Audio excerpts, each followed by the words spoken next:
Hi, gals. I cannot believe summer's almost over already. The kids are going back to school. The harvest decorations are already out in the store. And it's been a good summer, but I am looking forward to the fall and getting back into our routine of Bible studies. And I know many of you are looking forward to that as well.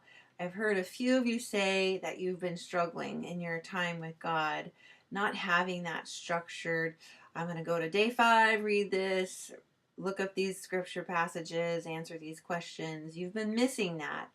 And I know that feeling. I used to struggle in my times with God because I didn't know how to get what I needed from the Word. And so oftentimes it was like this: I'm going to open it up and I'll put my finger, and that's what I got to read for the day, whether it applied or not, whether it was in First or Second Chronicles talking about the father of whom and who his children were, or the specifications on how to build a temple.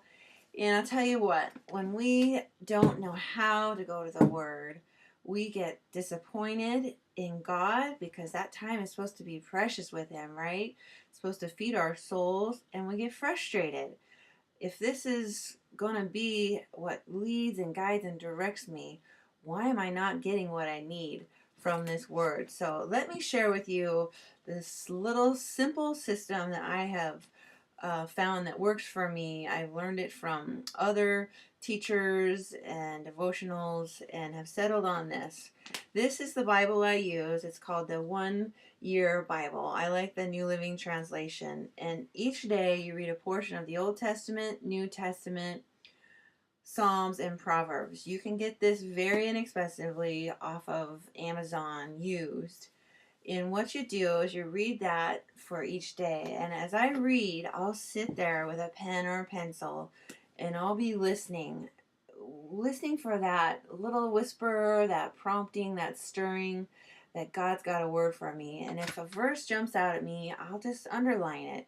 That way, if it's really impactful and going to stick with me, I can look back at it the next day or the days following. I can remember, wow, yeah, I remember when God really spoke that to me. Also, what I have is this really inexpensive steno pad. You can get these anywhere for probably less than $1. And I use this as my prayer journal, which basically means some days I'm just letting it all out, letting my frustrations, my worries, my fears, and just telling God everything. His shoulders are big enough to take whatever we throw at him.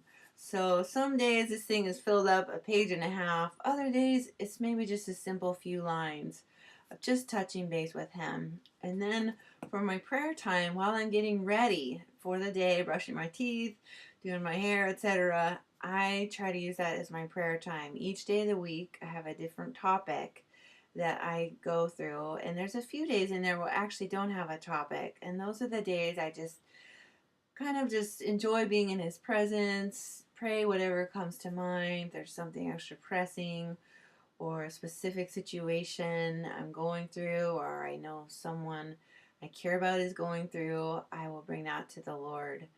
But this is how I do it. It's really simple and easy, but fruitful at the same time. So I want to encourage you to think about going this route or a similar route so that you can make those times with God really special. I'm praying for you, and I will be seeing you soon. Take care.